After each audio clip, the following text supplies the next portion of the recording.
19 വായനാ ദിനവുമായി ബന്ധപ്പെട്ട് ക്വിസ് മത്സരങ്ങളിൽ ചോദിക്കാവുന്ന വളരെ പ്രധാനപ്പെട്ട ചോദ്യങ്ങളുമായാണ് ഇന്ന് നമ്മൾ വന്നിട്ടുള്ളത്. കൂട്ടുകാർക്ക് നമ്മുടെ വീഡിയോ ഇഷ്ടമായ വീഡിയോ ഒന്ന് ലൈക്ക് ചെയ്ത് ചാനലൊന്ന് സബ്സ്ക്രൈബ് ചെയ്യുക. അപ്പോൾ നമുക്ക് ക്വസ്റ്റ്യൻസ് നോക്കാം. കേരളത്തിൽ ഗ്രന്ഥശാല പ്രസ്ഥാനത്തിന് തുടക്കം കുറിച്ചത് P.N. പണിക്കർ. P.N. പണിക്കരുടെ മുഴുവൻ പേര് പുതുവായിൽ നാരായണ പണിക്കർ. ആരുടെ ചരമദിനമാണ് വായനാ ദിനമായി ആചരിക്കുന്നത്? P.N. പണിക്കർ. വായനാ ദിനം എന്നാണ്? ജൂൺ 19. എന്നു മുതലാണ് വായനാ ദിനം ആചരിച്ചു തുടങ്ങിയത്? 1996 ജൂൺ 19. വായനാ വാരം എന്നു മുതൽ എന്നു വരെ? ജൂൺ 19 മുതൽ ജൂൺ 25 വരെ. വായിച്ചു വളരുക, ചിന്തിച്ച് വിവേകം നേടുക ആരുടെ സന്ദേശമാണ്? P.N. പണിക്കർ. ഏതു വായനാശാല ആരംഭിച്ചാണ് അദ്ദേഹം ഗ്രന്ഥശാല പ്രസ്ഥാനം ആരംഭിച്ചത്? സനാതനധർമ്മം. P.N. പണിക്കരുടെ ഓർമ്മക്ക് തപാൽ സ്റ്റാമ്പ് പുറത്തിറക്കിയ വർഷം? 2004 ജൂൺ 19. P.N. പണിക്കർ ജനിച്ചതെവിടെ? നീലംപേരൂർ. കേരള സർക്കാർ ഏർപ്പെടുത്തിയ പരമോന്നത സാഹിത്യ പുരസ്കാരം? എഴുത്തച്ഛൻ പുരസ്കാരം. എഴുത്തച്ഛൻ പുരസ്കാരത്തിൻ്റെ സമ്മാനത്തുക? 5 ലക്ഷം രൂപ. എഴുത്തച്ഛൻ പുരസ്കാരം ആദ്യമായി ലഭിച്ചതാർക്ക്? ശൂരനാട് കുഞ്ഞൻപിള്ള. എഴുത്തച്ഛൻ പുരസ്കാരം ആദ്യം നൽകിയ വർഷം? 1993. എഴുത്തച്ഛൻ പുരസ്കാരം 2020 ലഭിച്ചതാർക്ക്? സക്കറിയ. തോട്ടിയുടെ മകൻ, രണ്ടിടങ്ങഴി, ചെമ്മീൻ, ഏണിപ്പടികൾ, അനുഭവങ്ങൾ, പാളിച്ചകൾ, കയർ എന്നീ കൃതികൾ എഴുതിയതാര്? തകഴി. മുത്തശ്ശി എന്ന കവിത രചിച്ചതാര്? N. ബാലാമണിയമ്മ.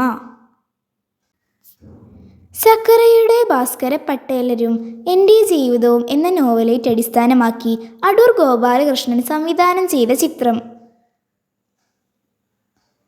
വിധേയൻ. മറന്നുവെച്ച വസ്തുക്കൾ എന്ന കവിത രചിച്ചതാര്? സച്ചിദാനന്ദൻ. വള്ളത്തോൾ പുരസ്കാരം ആദ്യമായി നൽകിയതെന്ന്? 1991. വള്ളത്തോൾ പുരസ്കാര സമ്മാനത്തുക എത്ര? 1,11,211. വള്ളത്തോൾ പുരസ്കാരം ആദ്യമായി ലഭിച്ചതാർക്ക്?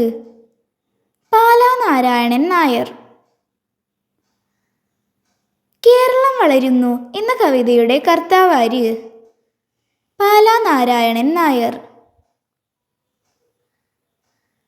ആദ്യമായി വയലാർ അവാർഡ് ലഭിച്ചതാർക്ക്? ലളിതാംബിക അന്തർജനം. വയലാർ അവാർഡ് ലഭിച്ച ആദ്യ കൃതി? അഗ്നിസാക്ഷി. വയലാർ അവാർഡ് ലഭിച്ച P.K. ബാലകൃഷ്ണന്റെ കൃതി? ഇനി ഞാൻ ഉറങ്ങട്ടെ. കേരളത്തിൻ്റെ സാംസ്കാരിക തലസ്ഥാനം? തൃശ്ശൂർ. മലയാളത്തിന് ശ്രേഷ്ഠ ഭാഷാ പദവി ലഭിച്ച വർഷം? 2013. സരസ്വതി സമ്മാനം ലഭിച്ച ആദ്യ മലയാളി? ബാലാമണിയമ്മ. സരസ്വതി സമ്മാനം ലഭിച്ച ആദ്യ വ്യക്തി? ഹരിവംശ് റായ് ബച്ചൻ. മകരക്കൊയ്ത്ത് എന്ന കാവ്യസമാഹാരത്തിൻ്റെ കർത്താവാര്? വൈലോപ്പിള്ളി ശ്രീധരമേനോൻ. അവകാശികൾ എന്ന നോവൽ എഴുതിയതാര്? വിലാസിനി. നീർമാതളം പൂത്തകാലം എന്ന കൃതിയുടെ കർത്താവാര്? മാധവിക്കുട്ടി. ആരാച്ചാർ എന്ന കൃതിയുടെ കർത്താവാര്? KR Meera.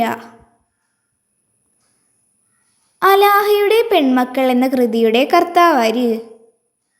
Sara Joseph. 1980 Jnanpith പുരസ്കാരം ലഭിച്ചതാർക്ക്? SK പൊറ്റക്കാട്. MT വാസുദേവൻ നായർക്ക് ഏത് വർഷമാണ് ജ്ഞാനപീഠം പുരസ്കാരം ലഭിച്ചത്? 1995.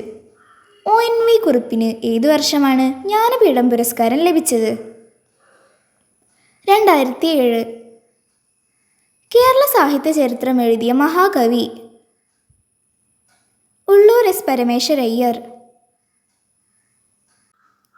സ്വാതന്ത്ര്യ സമര സേനാനിയും കവിയുമായിരുന്ന ബോധേശ്വരൻ്റെ മകളും സാമൂഹ്യ പ്രവർത്തകയുമായ കവിയത്രി?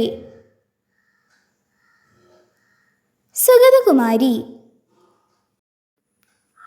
മുത്തുച്ചിപ്പി, പാതിരാപ്പൂക്കൾ, രാത്രിമഴ, അമ്പലമണി, സൈലന്റ് വാലി, പാവം മാനവഹൃദയം, കുറിഞ്ഞിപ്പൂക്കൾ എന്നീ കൃതികളുടെ കർത്താവാര്? സുഗതകുമാരി. കണ്ണീരും കിനാവും ആരുടെ ആത്മകഥയാണ്? VT ഭട്ടതിരിപ്പാട്. 1962 തലശ്ശേരിയിൽ നിന്നും സുകുമാർ അഴീക്കോടിനെ 62,000 വോട്ടുകൾക്ക് പരാജയപ്പെടുത്തി ലോകസഭയിലേക്ക് തിരഞ്ഞെടുക്കപ്പെട്ട സാഹിത്യകാരൻ? SK പൊറ്റക്കാട്. നാലുകെട്ട്, മഞ്ഞ്, കാലം, അസുരവിത്ത്, രണ്ടാമൂഴം, വിലാപയാത്ര എന്നീ നോവലുകൾ എഴുതിയത്? MT Vasudevan Nair. MT Vasudevan Nair NP മുഹമ്മദുമായി ചേർന്നെഴുതിയ നോവൽ ഏത്? അറബിപ്പൊന്ന്. കഴിഞ്ഞ കാലം ആരുടെ ആത്മകഥയാണ്? KP കേശവമേനോൻ. എൻ്റെ വഴിയമ്പലങ്ങൾ ആരുടെ ആത്മകഥയാണ്? SK പൊറ്റക്കാട്.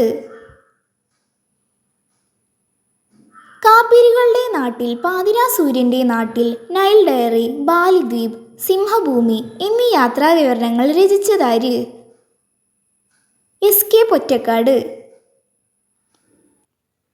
കുട്ടിയടത്തി, ഇരുട്ടിൻ്റെ ആത്മാവ്, വാരിക്കുഴി, സ്വർഗം തുറക്കുന്ന സമയം, ഓപ്പോൾ, വാനപ്രസ്ഥം എന്നീ കഥകൾ രചിച്ചതാര്?